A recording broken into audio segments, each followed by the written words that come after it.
আসসালামু আলাইকুম। আশা করি যে যেখানে আছেন সুস্থ আছেন। বাংলাদেশ ভার্সেস পাকিস্তান, এই যে ওডিআই সিরিজ, বাংলাদেশ এর আগে আসলে কবে সিরিজ খেলেছিল আমরা অনেকেই মনে করতে পারছি না।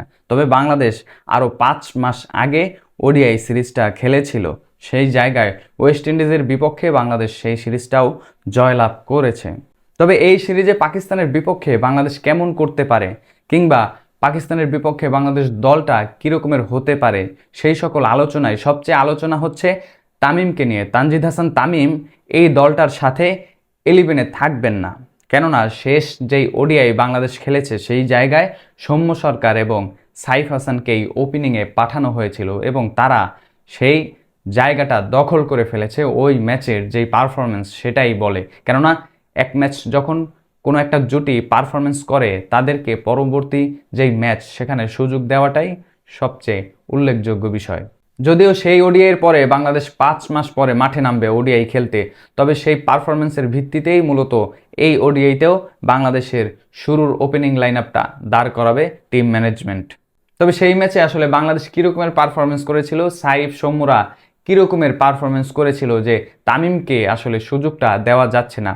ওই ম্যাচে 176 রানের জুটি গড়েছিল সাইফ এবং সৌম্য মিলে। সাইফ হাসান করেছিলেন 80 রান মাত্র 72 বলে এবং সৌম্য সরকার 91।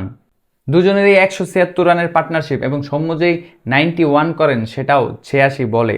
যদিও একটা জায়গায় আফসোস থেকেই গিয়েছিল, তখন এই দুইজনের একজনও আসলে 100টা কমপ্লিট করতে পারেনি এবং এই দুইজনের জুটিটাই এই ম্যাচে পাকিস্তানের বিপক্ষে বাংলাদেশ রাখবে। তবে এই মুহূর্তে সবচেয়ে আলোচনা হচ্ছে লিটন দাসের ব্যাটিং অর্ডারটা নিয়ে। লিটন দাস আসলে কোন পজিশনে ব্যাটিং করবেন, কেননা ওপেনিংয়ে তো তানজিদ হাসান তামিমই জায়গা করতে পারছেন না। সৌম্য এবং সাইফের আড়ালে সেই তামিমই তো হারিয়ে যাচ্ছেন। তাহলে লিটন দাস কিভাবে ওপেনিং বা টপ অর্ডারে খেলবেন? তৌহিদ হৃদয়, নাজমুল হোসেন শান্ত, তাদেরকে তো আপনি 5 কিংবা 6 নম্বরে ব্যাটিং করাতে পারবেন না। এই মুহূর্তে নাজমুল এবং তৌহিদ দুইজনেই কিন্তু এই মুহূর্তে মিডল অর্ডারের ভরসার নাম। সেক্ষেত্রে ক্যাপ্টেন লিটন দাস টেস্টে যেই ব্যাটিংটা করেন 6 নম্বরে, সেই জায়গাটাই আমি সবচেয়ে বেশি উল্লেখযোগ্য মনে করব, কেননা 5 কিংবা 6 যদি একজন উইকেট কিপার ব্যাটসম্যান আপনার থাকে, ওয়েল সেট ব্যাটসম্যান যে কিনা অ্যাটাক করতে পারেন খুব ভালো, কিংবা ধরেও খেলতে পারেন আপনার দল যখন বিপদে পড়ে যায়, সেই জায়গাটা আমার মনে হয় ভরসার নাম মুশফিকের জায়গাটা আসলে লিটন দাসকেই এই মুহূর্তে দেওয়া উচিত।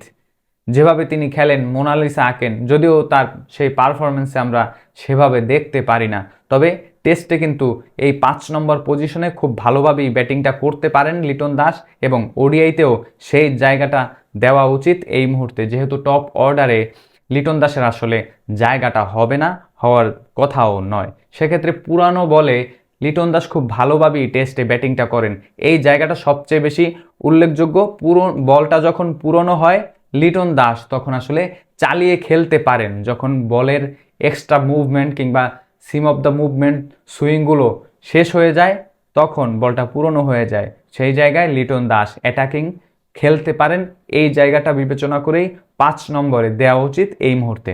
তবে আমার মনে হয় বোলিং লাইন আপটাতে যেই 3 জন থাকবেন, মুস্তাফিজের সাথে তাসকিন এবং শরীফুল ইসলাম, এই দুইজনই সবচেয়ে বেশি এই মুহূর্তে আসলে ওডিআই টিমটার জন্য পারফেক্ট, কেননা শরীফুল প্রথম 4-5 ওভার তিনি যেভাবে করতে পারবেন, তার দুই দিকেই এই মুহূর্তে সুইং তিনি পান এবং তাসকিনও আসলে গতির সাথে বল করতে পারেন এবং শেষ দিকে আমাদের ভরসা টেলেন্ডারদেরকে শেষ করার ক্ষেত্রে মুস্তাফিজুর রহমান, কেননা ডেথ ওভারে মুস্তাফিজই তো সেরা সবসময়ের জন্যই।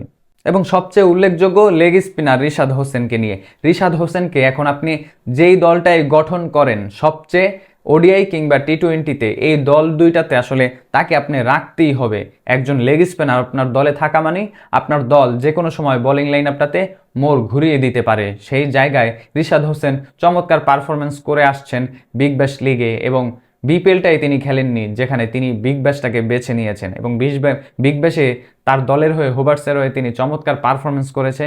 সেই জায়গায় সেই দলটার মূল কারিগর এই রিশাদ হোসেনই ছিলেন বোলিং লাইন আপটাতে, তার মানে বাংলাদেশ দলে তো অনায়াসেই হওয়ার কথা। সেক্ষেত্রে ওপেনিংয়ে সৌম্য এবং সাইফ, এরপরে নাজমুল হোসেন শান্ত, তৌহিদ হৃদয়, এরপরে লিটন দাস, মেহেদী হাসান মিরাজ, রিশাদ হোসেন, শরীফুল মুস্তাফিজ এবং তাসকিন, এভাবেই 11টা সুন্দর করে সাজানো যায়। সেক্ষেত্রে আপনার কি মনে হয় এই ওডিআই সিরিজটা আসলে কে এগিয়ে থাকবে? আমার মনে হয় হোম কন্ডিশনের বিবেচনায় একমাত্র বাংলাদেশই এগিয়ে থাকবে। সেক্ষেত্রে পাকিস্তানের আসলে কারা বাংলাদেশের জন্য থ্রেট হতে পারে? আমার মনে হয় ফাহিম আশরাফ সবচেয়ে বেশি অলরাউন্ডার, এই অলরাউন্ডারই সবচেয়ে বেশি বাংলাদেশকে ভোগাতে পারেন বোলিং লাইন আপেও কিংবা ব্যাটিং লাইন আপেও। শেষ দিকে টেলেন্ডারদের জায়গাটা তিনি আসলে আগলে রাখতে পারেন, এই একটা সম্ভাবনা রয়েছে। এবং হারিস রৌফ তিনিও কিন্তু বাংলাদেশের ব্যাটিং লাইন আপটার জন্য থ্রেড হতে পারেন। সেক্ষেত্রে শাহিন শাহ আফ্রিদি, তাকে কি আপনি কোন আলোচনায় রাখবেন? আমার মনে হয় এই রিসেন্ট টাইমটাতে শাহিন শাহ আফ্রিদি তার চমৎকার শেইপে তিনি নেই, এবং বাংলাদেশের কন্ডিশন বিবেচনায় আমার মনে হয় শাহিন শাহ আফ্রিদি সেভাবে পারফরমেন্সটা করতে পারবেন না। সেক্ষেত্রে আমি বাংলাদেশকে এগিয়ে রাখবো। কমেন্ট বক্সে আপনার মূল্যবান মন্তব্য অবশ্যই জানাবেন। আপনি আসলে কাকে এগিয়ে রাখতে চান, এবং বাংলাদেশের যে 11টা আমি বললাম আপনি কি সেটাও চান কিনা? আপনার মূল্যবান মন্তব্য অবশ্যই জানাবেন।